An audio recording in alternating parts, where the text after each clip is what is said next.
Schadenfreude?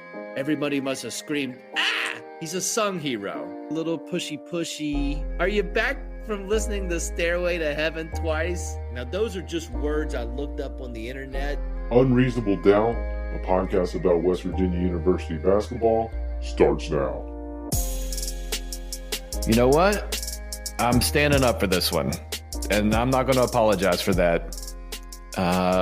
Hello from the studio in Nitro, West Virginia. This is Unreasonable Doubt. It's a podcast about West Virginia University basketball, part of the Basketball Podcast Network. I'm Josh Witt. This is episode 7, Florida, the Phil Knight Legacy 5th place game. Should I be standing up for this game? Recap, time will tell, right? Florida, if we're being honest, they don't have a signature win this season. They have a new coach. They, like us, have lots of new guys. They have dropped one at home to Florida Atlantic. That's not even a directional state school. Think about it. Florida Atlantic. So it's technically it's a direction because I'm guessing it's closer to the Atlantic Ocean than the Gulf of Mexico. And definitely closer than the Pacific Ocean. But when you look at Florida's resume, they beat, the best win, I guess, is a win at Tallahassee. And in any other season, a win against Florida State looks good, but Florida State has one win. They've lost to Stetson. They've lost to something called Siena. Not very good, right? And the second most impressive thing on Florida's resume is playing Xavier close. And Xavier played Gonzaga close tonight. So all that's true. And yet I feel really good. And that game felt really good. Because how many times, yes, we've seen West Virginia dominate Radford. And we've seen West Virginia put it on Penn and run it up against North Texas. But to beat an SEC team on a neutral court and that SEC team is not Georgia, that's domination. And let's think about how many good memories do you have of WVU playing Florida in any sport? You go to the football side. I believe the last time WVU played Florida in football, it was the 1994 Sugar Bowl. Google that, because that's a while back. That didn't go well. West Virginia was undefeated, and then they played Florida, and then they were definitely defeated. You go to basketball. 2 years ago, Florida came into Morgantown, the Big East Big 12 Challenge. Or no, not the Big East. I'm getting ahead of myself. The Big 12 SEC Challenge. Florida comes in with this Castleton guy. Castleton dominates. Florida beats West Virginia in Morgantown. 2018. I believe there was the Jimmy V Classic. Madison Square Garden. That was a sad game in a very sad season. And really, it was the moment that you knew it was going to be a sad season, if we really boiled it down. So not great. And then, so really, I've got now 2 good Florida Gator memories. I've got John Beeline and a bunch of freshmen I've never heard of beating Florida at the Charleston Civic Center back in the early 2000s. And I've got tonight, and I'm clinging on tonight because that felt great. And the reason it felt great is because West Virginia built a double-digit lead in the first half, kind of stunk in the last few minutes of the first half. The lead got to single digits, 8-point lead at the end of the first half. And then they came out. It was 41-33 at the half. And then 7 minutes later, it's 66-40 to the good guys. It escalated really quickly, and that was it. When you when you go up 26, that's a wrap. And West Virginia beat the Gators 84-55. They secure 5th place in the Phil Knight Legacy tournament in Portland. And I think it feels so good, besides the reasons that I've mentioned, is that where's the complaint tonight? I mean, you'd have to get into Mr. Frown nitpicking to decipher anything really bad tonight. And the opposite of bad was West Virginia's front court. I mean, it was amazing. If this is how the front court's going to play against top tier teams, and if this is how they can play in conference play, I mean, watch out. Watch out. Been worried about rebounding, and the basketball gods heard our cries, and West Virginia out-rebounded Florida 49-28. So that is domination. And you could just tell, and I'm looking more on the defensive rebounding, and that was by committee, and it was their best defensive rebounding performance of the season. Jimmy Bell, Mo Wagi, James Okongwu, they had 17 rebounds combined tonight, which is way better. Florida's two big guys, that Castleton that killed us 2 years ago. And it's not like, I put that on the internet tonight, and I wasn't the only one. Like, here's how Castleton did 2 years ago. Here's how he did tonight. It's not like Jalen Bridges was guarding Castleton 2 years ago, with love and respect to Jalen Bridges. It's not like it was a small guy. Derek Culver was guarding Castleton. Derek Culver that Bob Huggins raves about his defensive prowess. And yet in this game in Portland, Castleton picks up 3 fouls in the first half, obviously frustrated by Jimmy Bell. Whatever he was doing, he looked pretty good away from the basket, but when he was doing his post moves against Jimmy Bell Jr., it didn't look the same, did it? Not as much domination for Castleton when Jimmy Bell's guarding him. So that was fantastic. That made me feel really good. And listen, Jimmy Bell, look, Purdue won this thing. So, of course, West Virginia gets the draw for the best team in the tournament. And that 12-point loss is not looking too bad after Purdue thumps Gonzaga and then destroys Duke today. Like, easily. That giant that's really good at basketball, he just kept being really good at basketball. It wasn't just a WVU problem. And one could argue, I didn't watch those other two games, and we're talking about Drew Timme, and we're talking about 5-star guys for Duke down low.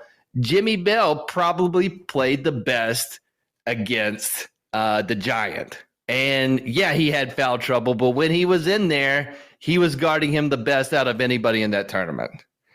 And from a rough start and Jimmy Bell not scoring, now Jimmy Bell, he's not a giant established. We've actually seen a giant in person. But Jimmy Bell, he can go to the right and score, and you know it's coming. And you can't do anything about it. And Castleton was on him, and he's 6'10", or 6'11", and he didn't have anything for that. So Jimmy Bell, I think, had a fantastic Portland trip. Wagi, he did his thing, 9 points, 8 rebounds, active on the offensive boards, had an and one, had a dunk, amazing. James Okongwu, he didn't shoot a 3, so that's awesome. And even our guy, Pat Sumnick, he slipped in a 3 in garbage time, which was awesome to see. And then I guess technically Emmett Matthews is part of the front court. 2 games in a row of aggressive Emmett Matthews. It's a game where he took 13 shots. And how many shots I didn't feel bad about him shooting 13 times. And the Emmett Matthews from the left side driving in and dunking the ball hard, the ratio of how often that's happening, I mean, it was a great tomahawk dunk. And I can get used to this, like how often this is happening. The reason the Emmett Matthews dunk a few years ago against Texas Tech in the Big 12 tournament was so amazing is because it was like, where did that come from? And now in his 5th year, it's old hat, and it's happening with regularity. And that is fantastic. So I enjoyed aggressive Emmett Matthews. Trey Mitchell tonight, 2 straight solid games for him. Tonight, and I guess it was a good matchup, he had 17 points, 8 rebounds, 3 offensive rebounds. He played 34 minutes, so we went from right before the first game, like how long is Trey Mitchell going to be out, to him playing in that first game and just playing a few minutes and then building up to where he's leading the team in minutes.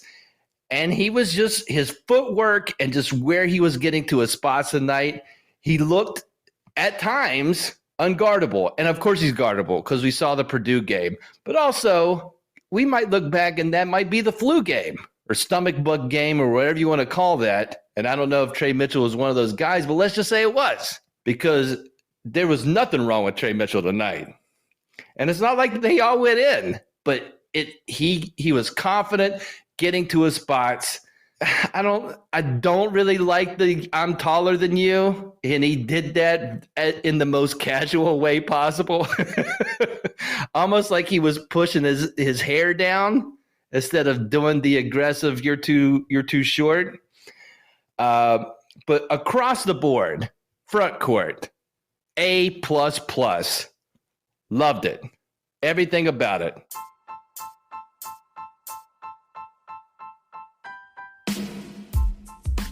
The NBA season is heating up and there are still so many unknowns. Yes, the Lakers are not going to go 0-82. Yes, the Bucks are not going to go 82-0. But will Javon Carter stay in the starting lineup? Will Deuce McBride make it in the rotation for the Knicks? When I'm looking to get in on the action, I bet with DraftKings Sportsbook, an official sports betting partner of the NBA. New customers can bet just $5 pregame money line on any NBA team to win their game and get $150 in free bets if they do. Check this out. Right now, everyone can earn up to a 100% boost with DraftKings stepped-up same-game parlays. Go to the DraftKings Sportsbook app, place a same-game parlay, and combine multiple bets like which team will win, total rebounds, and more. The more legs you add, the bigger the boost, the bigger your shot to win big. The DraftKings Sportsbook app is easy to use. You can do your same-game parlay. Really easy, gives you the odds. Definitely check it out. So download the app now, sign up with code TBPN, place a $5 pregame moneyline bet on any NBA team to win their game, and get $150 in free bets if they do. That's code TBPN, only at DraftKings Sportsbook. Minimum age and eligibility restrictions apply. See show notes for details. So the backcourt, it really takes the pressure off the backcourt. And they were solid tonight. They are not an A+ tonight, but they are good. And I am not going to get on this microphone and nitpick what was happening there. What I'll tell you, 7 games in, Eric Stevenson, who went to the Big 12 Conference media day before the season, and that kind of blew my mind, is like, this guy just got here and he's representing the team. When he is on the basketball court for this team, compared to when he's not on the court, it's not night and day, but you can definitely tell a difference in how they play on both sides of the ball, because Stevenson is active. Now, his activity on the defensive end is something that's a work in progress. Don't like, and you notice how much different it is because he's having to sit in the first half because he's getting 2 fouls. But when he's in there, the man is confident. Like tonight, he didn't shoot a lot, but every shot you thought that's going in, and he did. He did in the first half. He did the shot like 3 feet from the 3-point line on, I guess, transition, and it was definitely a no shot, and it was like the net didn't move, and so. We got to keep that guy out of foul trouble. But this Mountaineer team is at its best when Eric Stevenson is in the 5 on the floor. And his dunk is not a contest. It's not a contest who had the better dunk. Let's say it was a contest. I would argue that Eric Stevenson's two-handed dunk trumped Emmett Matthews' fantastic tomahawk dunk. And you know why? It's because and the athleticism of the guys that Bob Huggins has brought in this year is just night and day compared to the last let's just say compared to last season. and let me not get too ahead of myself. But his two-handed dunk, he jumped and it seemed like way too far out. It seemed like one of those, oh no, he's going to have to like change course here and do like a finger roll or some kind of layup because he's obviously jumped too far out. And in fact, the play happens and he absolutely was not too far out. And he just kept rising.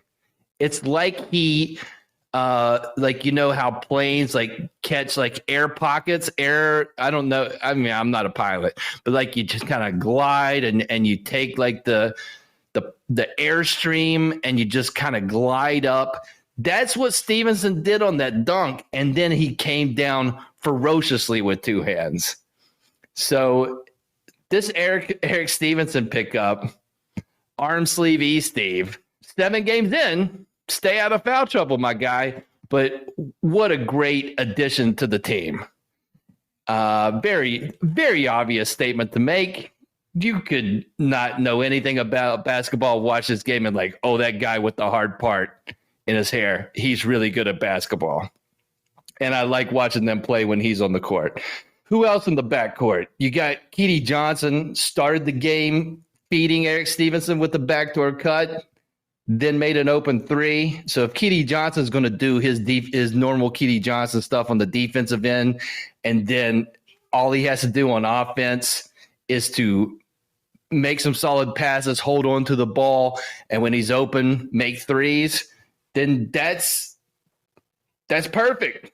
That's great for Keedy Johnson. Joe Toussaint, he wasn't really making his shots, but he's just so active and always moving and great on both sides of the court. And he got his points from the free throw line tonight, the best free throw routine in the business. And so all of that being said, it was an amazing night. Did I tweet things in all capital letters? 100%. Is Florida a worthy opponent should I save my capital letters similar to West Virginia saving their shots? All the shots that they made in the pin game for the Purdue game? Maybe. But let it go, YOLO. You know what the kids say? YOLO, right? Because I just don't have a lot of good feelings after a Florida game. It doesn't matter who, and like my mind's playing tricks on me. Like I'm seeing the Castleton guy and how we couldn't stop him. Like, this is not the same Florida team, but that guy's still the same guy, and he's just 2 years older, so he's probably better, right? And to see, I mean, I don't take pleasure in seeing a guy struggle. I take that back. I took pleasure, not in life, but tonight on a basketball court, I took pleasure in that guy being aggravated and frustrated because he never once felt frustrated in Morgantown 2 years ago. And so the coach looks like a child coach. He might be great at coaching basketball, the new guy for Florida. Mike White couldn't get it done, but could get it done against Bob Huggins, could not get it done overall. But this guy looks, you look at Bob Huggins, Hall of Fame basketball coach Bob Huggins, and then you look at the other sideline and it looks like take your kid to coach day with love and respect. And yes, there's some jealousy because I'm getting older. My hair doesn't grow. I get it. Like I'm telling you up front that is soaked in jealousy about youth and him and the Florida coach looking very young. But that I'm sure he's a capable coach. It just was a stark contrast on head coach for West Virginia, just visually. Head coach for West Virginia, head coach for Florida. Based on that, nobody's ever watched basketball. Which of these guys are going to coach the winning team? It's not fair, and it's not how the game is played. But based on looks, I'd give it to the guy with the hair that's older, that looks kind of gruff. I loved everything about tonight. And yes, I tweeted that this is the best feeling after a win since West Virginia went to Cleveland a couple years back and beat Ohio State. I said that, and I'm going to stand by that. I would love for another game, and I'm not going to get into the specifics in the non-conference schedule. I'd love to see another game that would trump this. And I'm getting greedy there, and I'm not trying to predict the future.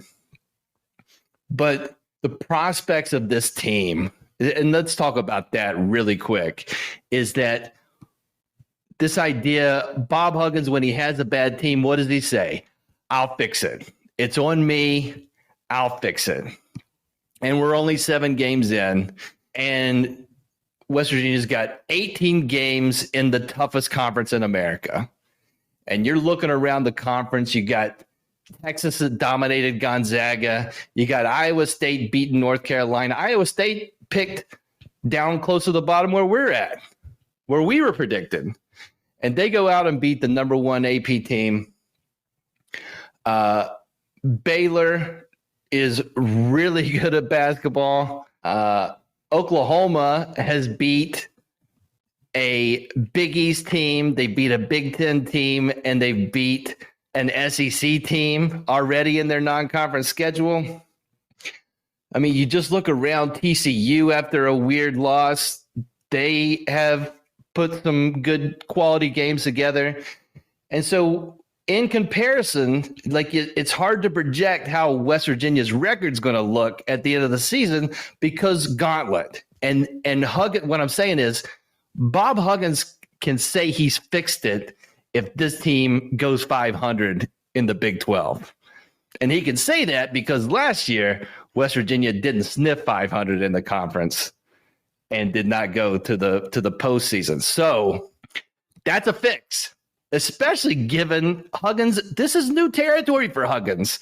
He has not had this kind of turnaround at WVU from one season to the next. He hasn't. And he's never had this. We're in new ground, and so before the season, I don't think you could predict this kind of game happening early on because of all the new parts and how is everybody going to gel. What we see 7 games in is this team is way better at offense than what we could have anticipated, like way better, because it's not just Mitchell.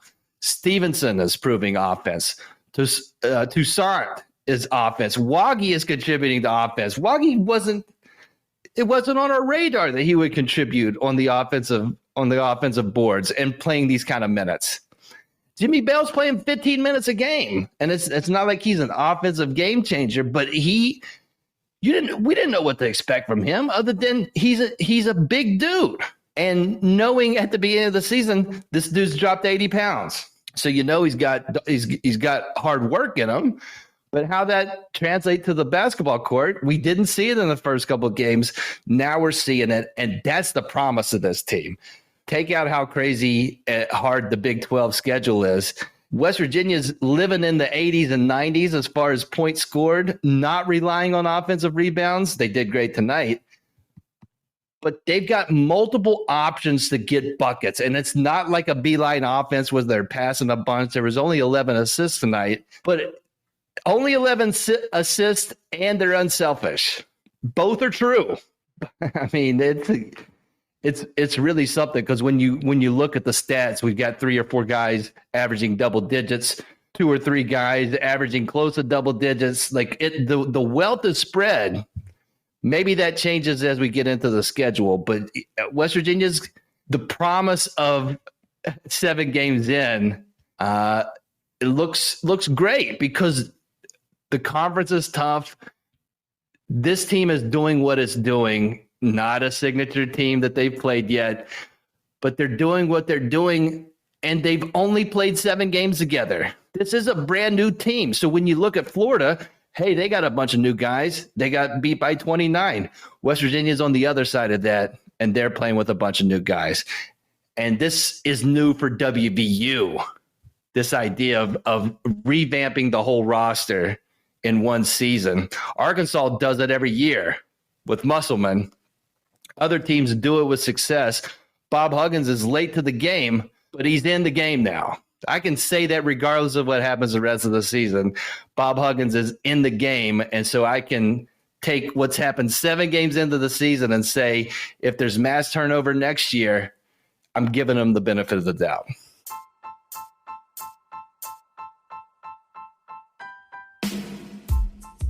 This episode of Unreasonable Doubt is sponsored by Freeman Sports Cards and Collectibles. What are you doing December 2nd through the 4th? Whatever you thought, don't say it out loud because I can't hear you. But definitely consider showing up at the Morgantown Mall sometime between December 2nd through the 4th, or go every day, the 2nd, the 3rd, and the 4th to Morgantown Mall. Why? Because Freeman Sports Cards and Collectibles are going to be there, and they're going to have sports cards to buy, and they're going to have wrestling figures to buy, action figures to buy, comic books to buy. You can bring your comic books and your sports cards. Maybe you bring it to them and they're like, hey, I'll buy that from you and then I'll sell it to somebody else.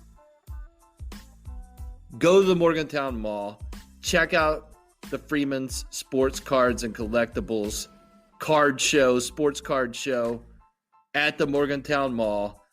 If you want to call them, you got stuff, you want to sell them, give them a call, 304-416-3631, Freeman Sports Cards and Collectibles. The next game for WVU is an opportunity to have a signature win because it is a true road game.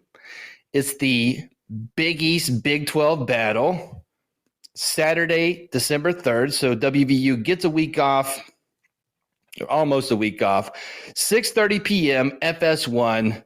West Virginia's foe will be Xavier. So Xavier was in this Phil Knight Legacy tournament. They've lost 3 games already, but all 3 games were to quality opponents. They've lost to Indiana, they've lost to Gonzaga, and they've who else have they lost to? Oh yeah, they lost to Duke.